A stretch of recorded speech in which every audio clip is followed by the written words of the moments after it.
Right, excellent. I think that's a good place to start. So let me start off again by welcoming all of you, and thank you for making this time. So the topic for today of today's webinar is AI accelerated legacy modernization. So just give you a quick overview of the agenda. So I'll run through a bit of a welcome, just orientate you to some of the interaction points as we go through the demo, or as we go through the session. We'll spend some time up front talking about AI accelerated legacy modernization, but absolutely focusing on what we see and what we've experienced are really some of the key areas in the early stages of legacy modernization that are really important. Of course, it's great to hear about these things, but a demonstration is always valuable. So, looking forward to bringing up some of our tool set and actually showing you the capabilities and really what can be done and what we're already using with our customers. We'll go into a Q&A and then we'll close out just before 11:45 Sydney time. But of course, we'll make sure we've got the time. We can always drive things along as we need to. So by way of introduction, my name is Charles Enner. I'm the head of solution architecture at Phoenix DX. I've spent the last 25 years in the technology delivery and advisory space. Fundamentally, what this means is I've been helping customers drive meaningful business outcomes, and that's across Africa, Europe, and then for the last 5 or so years in the ANZ region. As Phoenix DX, we're a technology services and advisory firm with really a strong track record of successfully delivering core legacy system modernization. And this is for customers across ANZ, but now Southeast Asia as well. So we're very lucky and happy to be able to spread and touch across those different areas. And just welcoming some of our colleagues from Southeast Asia here as well. Great to have you here. Now, what I want to say is that this experience also ranges across industries. So everything from large construction services businesses all the way through to policing. So, we feel very lucky and happy to be able to work with these organizations and bring some of that experience to bear for everyone here. Just a little bit of housekeeping as we start. So, of course, as we go along, you might have some questions. There might be topics that you want us to cover. Please feel free to go ahead and drive into the Q&A side of Google Meet. So if you look down at the bottom of your screen, you'll be able to see the Q&A button there, which is the triangle, the square, and the circle. If you open that up, it has activities. You click Q&A. We've got Khule here with us, who will be curating the Q&A, and then happy to dive into those questions as we go along. Of course, if we can answer the question right here, perfect. If not, happy to follow it up and give you feedback afterwards. Brilliant stuff. Okay, so let's really dive into it now. So I do want to say this. I've been saying at the beginning, I really appreciate you taking this time. We want to make it as valuable as possible. I know it's in the middle of a work week, in the middle of a work day. So we're really going to spend the next, I'd say, 20 to 30 minutes just covering on this topic and going through the demos. Fundamentally, what I want to show you and what I want you to take away from this is a brand new, powerful approach to legacy modernization using AI, but underpinned by proven modernization methodologies. This isn't just about all new and without standing on the past. There's been hundreds of days, weeks, years thought about and exercised in terms of the methodology that it takes to do these things well. We want to underpin that, but we want to show you how the AI accelerated process can really be key to this. So again, why we're here, legacy systems are very rarely not the backbone of your business. So, often legacy systems are core systems of your business. They're mission critical. And what that means is that when you're starting to think about them, there's often 3 key priorities that we need to be thinking about, and from our experience as well. The first obvious one is time. Not just the time that it takes to complete them, but the time impact of taking long to do these types of things. These are often fairly complex projects to undertake. They've got a lot of impact in your business, and the time that it takes to get them done is really a key priority. The next one is what I sometimes call completeness of knowing. You can call it true understanding as well. But there was a word that came up in a conversation that I was having with someone the other day that I thought captured this really well, and it's called historicity. Now, if you go back and look at historicity, obviously the key word in there is history. This is about truly knowing something. It's about having complete understanding of the past of something in order to know where to go forward to from here. Now, there's philosophical things behind that, but from a legacy modernization perspective, That part is really, really key. So having a true understanding of what you have in place already, what it means in terms of your core IP, your secret sauce, and really how to use it in a complete way moving forward to when you're moving towards the target state.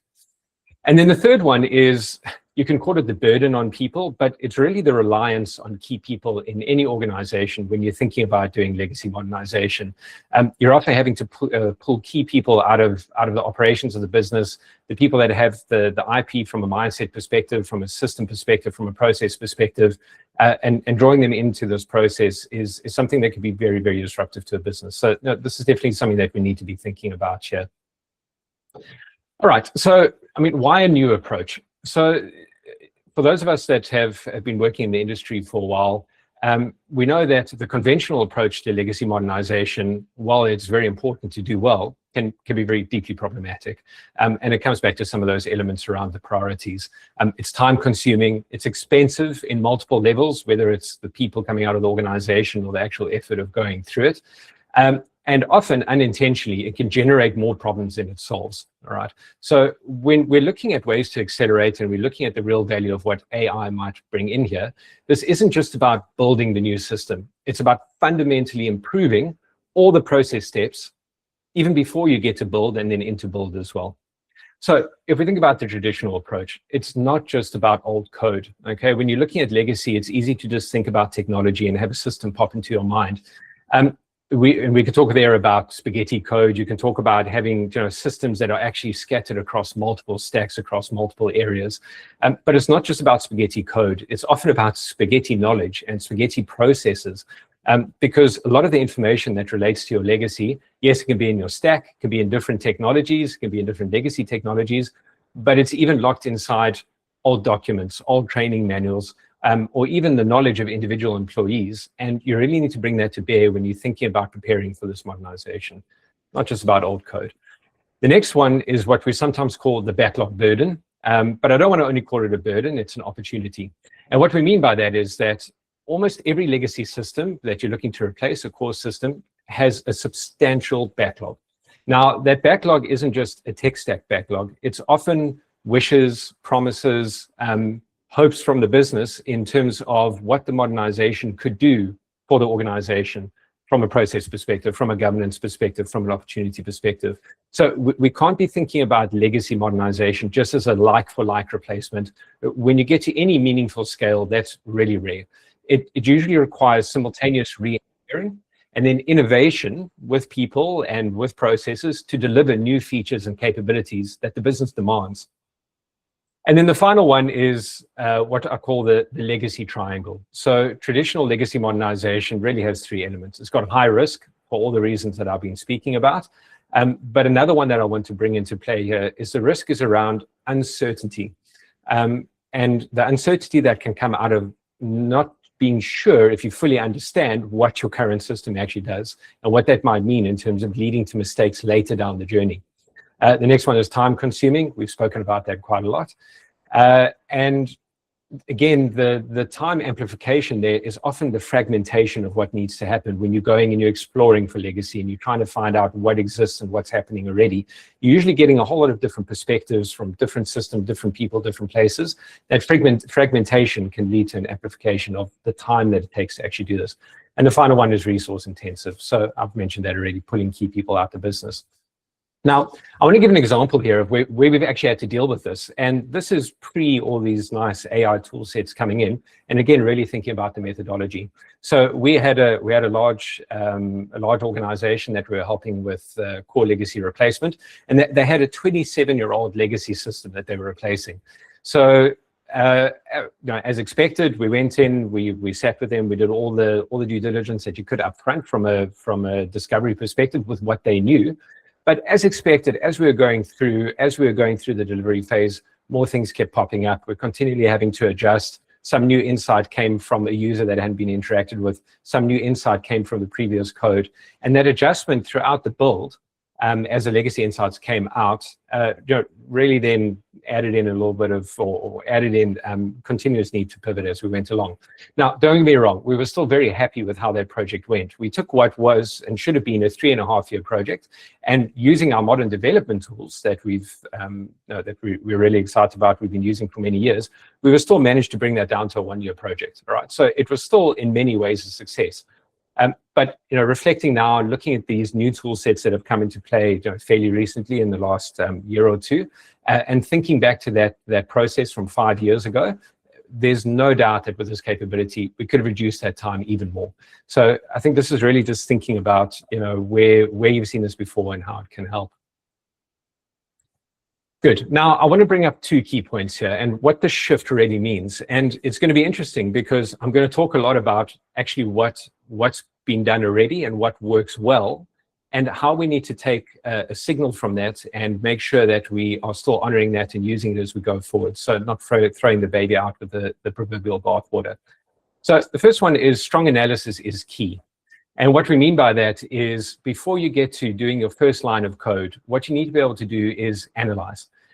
Analysis is everything from being able to take any asset from your legacy system. And I've alluded to this before. Yes, it's code. Code is going to be a big part of it, but it could be more than that. It could be knowledge. It could be an interview with someone. It could be a walkthrough of the system. It could be old manuals. It could be whatever it is. Because again, and we need to recognize if you're talking like a 27-year-old legacy system, the chances of the original developers still being there and the original BA and the original product owner are actually very rare. There's usually been multiple human beings that have been involved in those things over time. And your system and the artifacts around it has become the source of truth. So being able to draw in whatever you can into that is really important into the analysis phase. The next part behind that is being able to then define something out of that. So when we talk about this, and we'll dive into a little bit more in the next few slides, we want to be able to output key things that are important to human beings, but also that are important to machines going forward.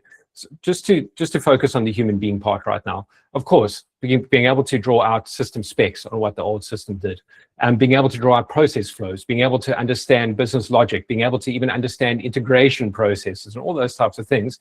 Those are going to be fundamentally important when you come to this third key step, which is rationalization. Now, you can sometimes call this transformation. But if we step back again and we think about the fact that it's very rare that you're just doing a like-for-like major transformation inside the business, there's always going to be a moment where you need to rationalize what was for what needs to be. And that's part of bringing in the backlog. So rationalize is one of the 7 R's of modernization. And fundamentally, what we want to do here is empower the human teams and the process owners and the product owners and the technology owners to have these rationalization conversations with a very complete knowledge and all of the information they need in order to make their decisions, do their designs, and then move forward into the next step, which is the build and deploy. Now, what we're going to be focusing on today is detailed analysis, and I'm doing that very intentionally. We'll talk about build and deploy at the end. I think a lot of you that have been would have been exploring legacy modernization, and with a lot of the AI talk, there's obviously a lot of good capability and thinking there. But in our sentiment, this is an area that really has a lot of capability and actually presents a massive area of opportunity to start with. And doing this well is always going to make sure that this part and the build and deploy side comes through well. All right, excellent. So traditionally, what type of roles would you have inside a team? Okay, so of course, when you're going and you're looking at analyzing your legacy, well, there's still key things there. Of course, a business analyst to go and understand the analysis side. You're going to need tech leadership, someone who's thinking across the whole technology stack and even looking backwards and someone who knows what it was. You're going to need developers, and often it's more than one developer, and the developer here is not actually to develop. The developer is to understand the code that was there. And as you'll see, even the demo that we do, even a small example system will have multiple different types of technologies mixed in. So often it's one developer per technology stack. You're going to need database specialists. You're going to need integration specialists. You're going to need a QA who understands the testing side of things, who understands what it takes to actually release these out. You're going to want a user in there who actually uses the system and who might actually, in their minds, already be bridging part of the processes there so that you can extract that out. And of course, you need a project manager, so someone who can bring this all together. So again, comparatively, and this is from our experience, what we often see when we're going into legacy modernization is that traditionally you need at least 5 people working for 3 months to analyze a medium to large legacy system. The power here is what we're talking about is that you want to be able to accelerate not just the speed of that, but the accuracy of what you're doing, and achieve that in a matter of days and weeks, rather than months. And that's where we see these tools coming in. So again, consistency, accuracy, repeatability are really the important bits. So how do we do that? Well, you can bring in agent fleets, and this is where it's really a powerful uplift and a matchback to go, well, yes, the act of business analysis and the need for a technical understanding and the database understanding and even an orchestrator, a project manager, are still fundamentally important things in this agent fleet. So this ability to mimic what those key roles were, take the good methodology of what's been proven, almost allow those agents to wear those individual hats, and you'll see where that even becomes valuable when we get to the innovation phase, is really important when we think about how this agent fleet should work. Now, the next part I want to mention here is that methodology is still key, and I've spoken about it quite a lot. So if you think about a traditional flow, how these things normally run, well, if we had to just now, without AI, go and begin a discovery phase of a legacy modernization project, you need to do these things. You need to understand the technology, you need to understand the domain. There's an important part here where you need to even start defining what your output structure might be. There might be very specific ways that you need to document how you do things so that it complies with whatever your central governance might be. So we'll talk about that during the demo. The one thing I want to mention here is traceability and how important traceability is for decision making. So what we're talking about here is if we derive a specification or a business rule, and it might be key business rules that come out of legacy, and we use that when we're designing our next future state, we need to be able to trace back actually where in the code that business rule came from, so that we know where everything ties up. Well, that kind of code tracing is always going to be really important. It's often overlooked when you're doing legacy discovery. All the way down to the document outputs. And what I want to mention here is that, yes, specifications are important. Yes, process documents are important. But you can even start thinking forward on where your test cases could be coming out of the legacy, because there might be parts of the legacy that does stay the same from a business process perspective. Well, why not be able to use that to start thinking about what the QA side will be? I think the important part here is, once again, we still use these traditional flows from a proven methodology perspective, but you put AI agents across it, and you also allow the quality checks and the type of outputs and assets that are put together to be useful. So again, we'll show you more in the demo, but really what you're using agents to do is to organize and assure that the process is followed well. So a really key part there. What are we trying to achieve here then? Well, what we want to do is elevate human innovation. Okay. Now, this is not about taking human out the loop. Yes, there's human in the loop as you go, but it's allowing humans to be empowered at the key critical parts. So, like we said, there's everything here from the collection, the collation of all the information, being able to define the output, run through the analysis. But these product document parts here are really where it gets really important. And what we mean by that is, when you're going into your innovation workshops, when you're going into your strategic stack selection for what the future state should be, when you're putting forward your business case and you're really thinking about what you're going to be suggesting for the next 10 years inside the business, having all of this knowledge, all of this analysis brought together in the right type of assets for the conversation that's happening is really important. And you want to be able to do that consistently. You want to be able to do that at scale. And so let me give you an example of where we did this for a customer, and I'll show you a little bit more in the coming slide in a moment, where we had a customer that needed to very quickly analyze, I think it was around 150,000 lines of code, all right? Now, depending on your frame and the type of systems you work with, you can say, well, that sounds like a lot, or it doesn't sound like a lot. 150,000 lines of code is fairly decent. Often large systems run into millions of lines of code. But what we needed to do here with them was analyze this from a blended legacy system in 1 week so that they could make some key decisions, all right? And you're able to do that and drive out product documentation that you can put it back in front of the business decision makers, the technology decision makers. Really, really important part. And again, to dive in here a little bit more, I think I've mentioned a fair amount of these things, but all of these underlying assets are really important. Now, the, the metaphor that I wanted to draw out here, and hopefully this resonates with you. If you think about traditionally how you go about understanding code, understanding what's going on, and being able to dive into it in the traditional way, usually you'd have a developer going and looking at your Java code, and that feels like a torch, and you taking a look at it. Or you'd have an analyst go and look at the existing process documents, and that's a torch in another area. And you're lighting up parts of the picture. But it's really difficult to get a complete view, and you often end up with fragmented vision, and even disconnect between all of those different role players, a high rate of mistakes that can really lead to costly rework later. Well, think about the AI side as you flipping on the light switch in the room. You can see everything in one go. You can have whoever walks in that room, whether it's the BA or the developer or the tech decision maker, being able to see whatever they need to see immediately in their perspective.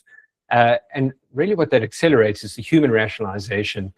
It opens opportunities for innovation, for the redesign, and for strategically re-engineering what you need to do. What I want to call out here is really, and I've mentioned it before, is human readable assets and machine readable assets. I've spoken at length about the human readable part. The machine readable part becomes, think about it as a machine brain.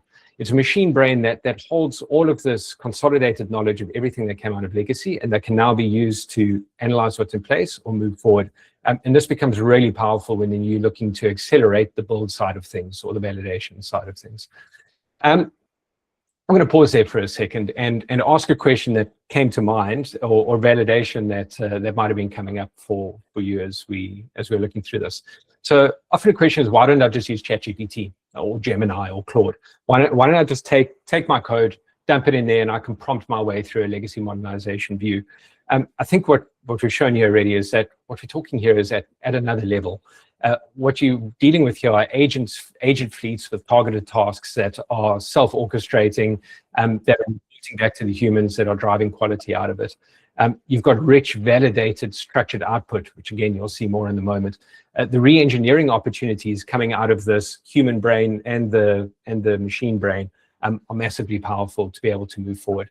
So, again, prompting has its place, but we're really talking about a system that's taking the old modernization approach to a new world.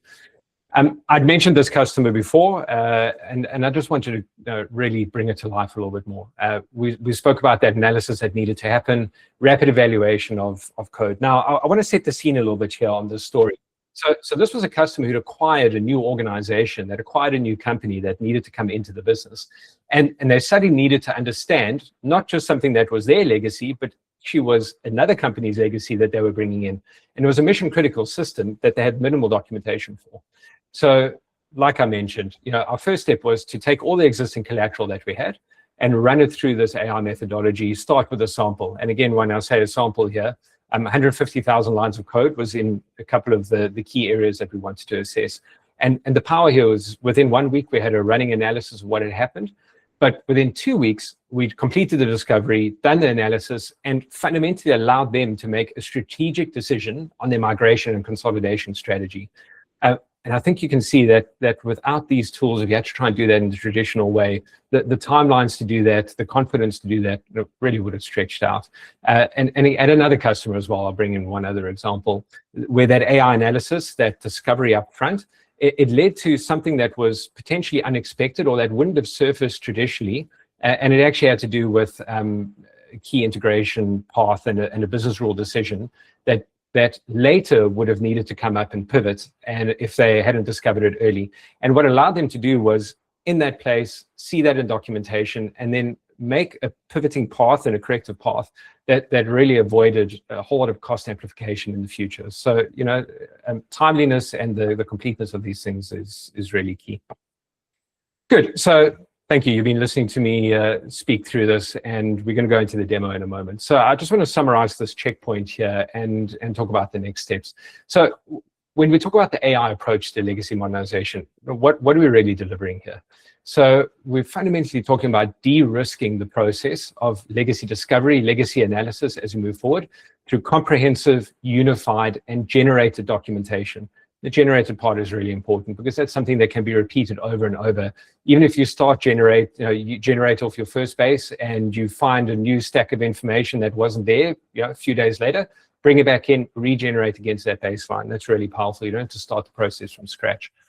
Acceleration, all right, so through rapid analysis of whatever the quantum of code is. Hundreds of thousands, millions of lines of code, really powerful. And not just code, but all your assets. And the final one is clarity. So being able to bring this all together and have that light switched on across the whole thing is really bringing the clarity on your existing core functionality, business rules, and then really being able to accelerate the human rationalization part for the future system requirements. You want to get there as quickly as possible. That's where the human value is still, very, very pointy and important inside the process.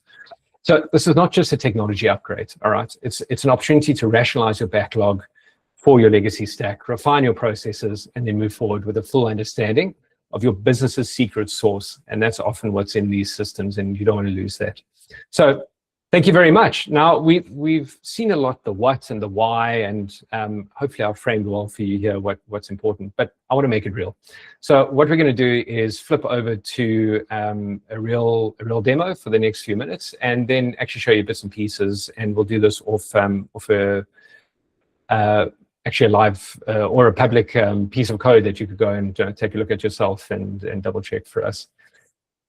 Good, so let me set the scene here. We're going to be analyzing a Java application, and I'll flip to a screen in a moment that shows some analysis. So this is actually a CRM application. It's 8 years old. It's something that we pulled off GitHub, so you could go and look for it yourself.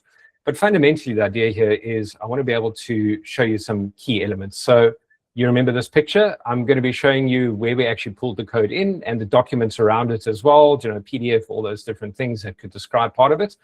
I'm going to show you where we actually help to define and customize and cater up what the output structure and analysis structure should be.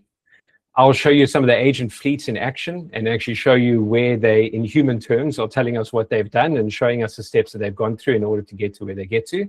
And then importantly, some of the product documentation side as well. Excellent. So let me flip my screens and we'll jump to that. So I'm going to go here.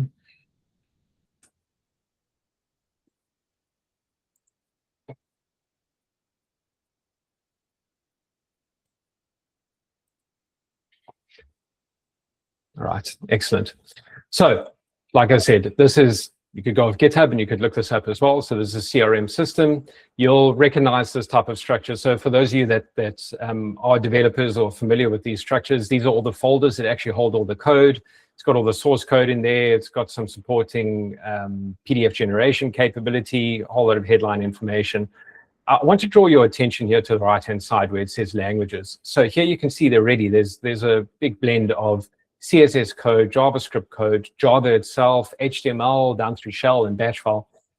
Even in this small example, there's already 6 different subsets of skill sets represented here that would need to be thought about when you're doing this analysis. So yeah, wanted to set the scene here. What I want to do next here is I'm actually going to dive in and show you an example of under the hood, behind the scenes. So this is where we've actually set the output template and the structure for what needs to be analyzed in that code and what will come out of it when we run through the agent fleet and we're talking about all the document types that can come out there. So everything here from using this template, and this is a pre-baked template, it's one that we could apply to different areas to say, well, please go and investigate all of the assets we're going to give you and find the UI components, find the functionalities behind them, understand the process flows, look for database tables, look for the integration points that are implicit in there. Help me drive out user stories and business rules and features. So again, this is coming back to that methodology. These are key things you would want to discover anyway. Here we're empowering the tool set to be able to run through these processes and go and apply that to whatever the collateral is that comes through. The next part I wanted to show you here, and again, this is just the engineer in me. I'm talking about, well, this is actually where we can define and train up and tune up even more what it means to go and find a database table or go and find a feature. Again, there's some good patterns there. There's non-deterministic ways that can already be driven in. But if you're dealing with complex legacy structures, everything from AS400, maybe down to even PDFs, PDF apps, if you want to call it that we pulled in, or .NET, or back to Adabas Natural, which is some questions that we're busy looking at the moment. There are ways that you could be very sympathetic to those code structures and help define in the back end how the agents are going to analyze that code and look for it. So yeah, really wanted to give you a sense of that. So this was the output template side. Now, here I'm actually going to show you a little bit of the front end. So this is where the code is analyzed and where these things are looked at. So let's start by looking here on the left-hand side. This structure here will be familiar. So what I did is preemptively before we came in here, I went and I uploaded that CRM master.zip, which was the download that we took from GitHub. And that got pulled in here and extracted out. And here there'll be everything that you'd expect to see as a developer if you're looking through. So everything down to all the layers of Java code, here's the information, here's the authentication facade that needs to come through. The point here is, even for a fairly simple CRM app, if I can call it, and I know CRM has angles to it, there's already a ton of structure here that needs to be analyzed. Now, that's great. There was the structure. Well, what are the type of tasks that would then be carried out once we pull that in? So again, I've taken the liberty just for time. And when I say time, analyzing all of this probably takes about 15 minutes. It really wasn't long, but I'm conscious we don't necessarily have that time available here. Happy to take you through it more in our one-on-one sessions. There are key things that needed to happen here, like code split. Now, code split is an agent that goes and strips out that zip file into different components of code so that they can analyze it well. Then the code extract actually happened and put it in. The important part here I wanted to call out, for example, was the features side. So one of the first things we do is the AI runs off and goes and looks at all of the information and tries to extract the key features in the aggregate that was there. So we'll look at that more from an output perspective in a moment. But here already you can see at a headline level, this is what's been generated out from that being looked at. So, the accomplishments, it went and found key business features. So there's user management, there's client management, there's contract management. This is now starting to train the brain, if you want to call it that, the machine brain, with all of these contextual points. There's a whole lot of technical features that are in there, APIs. So I just wanted to show you that here we can really see the task progression happening as the AI agent fleet are running across this and starting to bring already insightful elements out of that code. The second part I wanted to show is actually how that agent had run and what's telling us about what it did. So if we go and look at the to-dos of how that artifact agent stepwise what it did. So it went and finds the software artifacts and pulls them all together, scans the code base, starts driving down traceability, doing all of those elements that it needs to do in order to fundamentally get to a point where it's got the features, it's got the relationships between them, and it can use that as a map. So I just want to use this as an example of, yes, it's agent-driven, but you've got a human operator here that can really take a look at these things and see what's happening as we go. Good. Now, let's show an example of some of the artifacts. So there's a wide variety of artifact types that you can pull out, and I'll show you a consolidated view on them in a moment. But what we've got here is everything from business entities, business rules, database tables, but I want to start with one of the features. So we spoke about the features there that are discovered, and here's a list of the features inside the CRM. Now remember, it's CRM, contact relationship management or client relationship management. Well, a classic thing would be contract management or client management. So if I drive into this feature, well, here we can see everything that's already been documented up. And again, all of this was driven out by AI just by looking at that code base. That's all that we gave it as an input. Here's a headline view of what was going on. And I know it won't be able to see it well necessarily, but here's a mermaid diagram. For those of you that are familiar with mermaid diagrams, fundamentally a process diagram that shows, well, what's the user flow for someone who does contract management if it had to stitch together all of those pieces of logic and screen and all of those things. Again, really important. And a part of the bottom here is even the evidence. And I've mentioned this before, traceability, how important it is to say, well, where's the traceability for the decisions that are in here or the structure that was in here? Well, here's a part of it. And I'll show you a little bit more of that in a moment. But again, I just want to reinforce here, really being able to see a lot of complexity and a lot of depth in terms of what's been generated.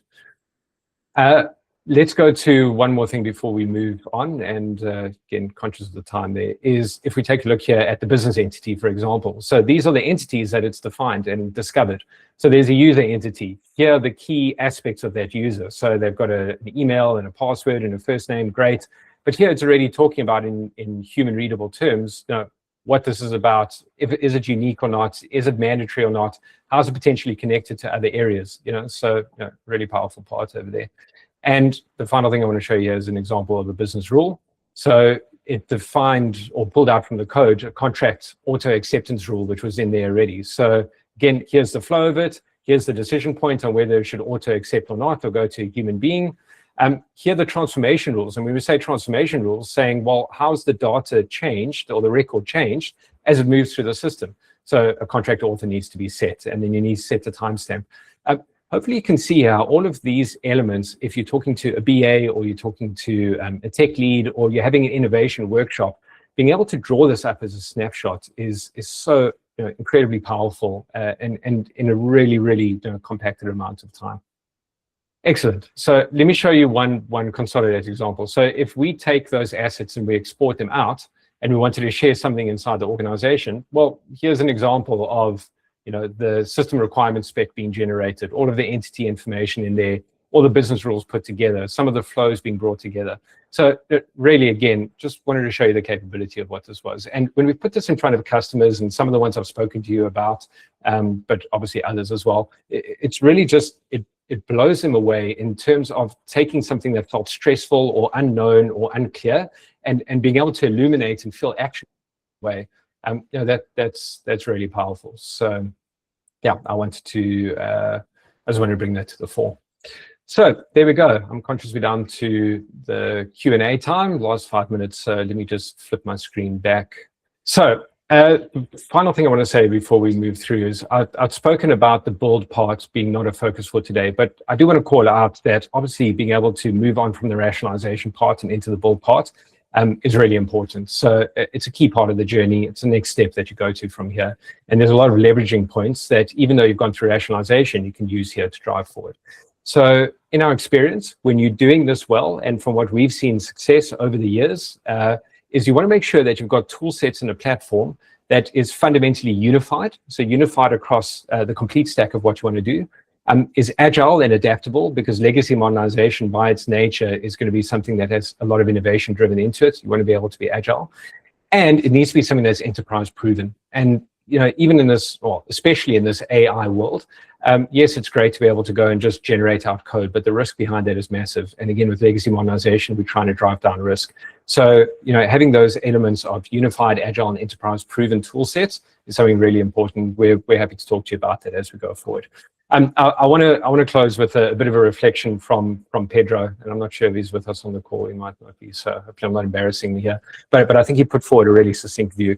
So this was something that he shared with the CIOs of one of the companies we're dealing with. So the new software development lifecycle will not be hundreds of pages of spec files written by BAs manually, and then passed to designers to build manually, and then to developers to write manually, and then to testers to test manually, and so on. The compression of the whole SDLC phases and automation of the whole cycle powered by AI is more real than ever, and job specs will need to transform fast. So we will have to be able to change our minds more often and be okay with it. But what we must do is move away from the old paradigm and start embracing the accelerated cycle with AI augmented delivery. So I want you to hopefully take something away from that. I think it's really important for all of us. Thank you very much. Let's move on to Q&A. Krilla, I'll check my meeting notes as well. Not sure if there's anything that's come up from a QA perspective. We haven't had any questions submitted yet, but if anyone has any, please use the Q&A function. Do so. Excellent. Well, look, I'll either take that as a compliment that I explained everything really well, or maybe we're in a lot of depth of thinking, or maybe I preempted some of the questions that might have come up. See, one of the Q&As that have come in is, can we vibe code an enterprise core system in 2026? It's a great question. Vibe coding, which we're talking about here, is come up with a prompt and have a back and forth conversation with your LLM and get them to output an enterprise-ready core system that has been fully validated and tested. I'd say we're not there yet. When I say we're not there yet, I think for sure AI is going to bring more and more acceleration. All of that stuff is really important and powerful. You cannot bring humans out of the loop on the rationalization side of it. You cannot bring it out on the innovation collaboration side of it. But of course, as you get into the development side, being able to be iterative and be able to be agile are really important. But that's beyond just vibe coding, and vibe code can very easily just generate out a ton of risk into your business that's highly uncontrolled, that isn't security compliant, that is really difficult to adapt and change as you go. So absolutely, there's an essence of vibe that we're bringing into, and that we're seeing coming into the tool sets that we use in a very structured way. So yeah, keen, watch this space, keen to show you where it can be done safely and well, but again, honoring where legacy modernization works well. Good. Another question, can we use AI tools for our legacy OutSystems app to modernize OutSystems? It's such a great question, being able to investigate existing OutSystem stuff. At the end of the day, there are a number of elements already built into OutSystems that allows you to discover and understand what your OutSystems apps are. So for those of you that aren't familiar with OutSystems, if you've come to this talk without that familiarity, it is one of the leading AI accelerated modern development platforms. It's got a 20-year track record of delivering enterprise capabilities, not just across the build stack, but across the full delivery stack as well, the full DevOps cycle. So to answer that question, there's already a lot of AI tools in there to be able to analyze and look at your legacy OutSystems. When I say legacy, that could be because of process and all those things. Using this type of tooling, of course, you can start bringing in, if there's screenshot workflows and walkthroughs and things like that. Underneath it, at the end of the day, OutSystems does have OML as well, which is the OutSystems markup language, which is a structured code base, which potentially you could analyze. So I'd say, yes, there's different elements to it where we can definitely take a look. And we are definitely helping customers who are modernizing, who've been on the platform for 10 years and are modernizing their legacy system. Of course, you can accelerate that with AI. Another question, Harshal, any insights on how you manage the privacy aspect of the code assets that clients may require? Thank you. It's such a key question. So, great. We want to accelerate part of our, and I'm putting on the customer voice here. Here's this Java code that we just bought from a customer. Or that's part of the acquisition of what we're going through. Sure, I'll just upload it to the cloud, no problem, and let AI tools train off it. No ways, there's no way you're going to do that. What this agent fleet capability and this tool set that we use gives us the ability to do is be very intentional about the sovereignty and the boxing around where this analysis happens, and not putting it back into public training models if you don't want to. When I say if you don't want to, by default, that'll be the posture. So the ability to take this code, put it into your own protected LLM underlying engine that sits behind the configuration for this agent fleet is absolutely there. All the way to, we've seen some really interesting things happening where people are actually running those underpinning LLMs and the underpinning AI orchestration engines entirely on their own infrastructure. And that could be all the way down to a box in your office if you want to.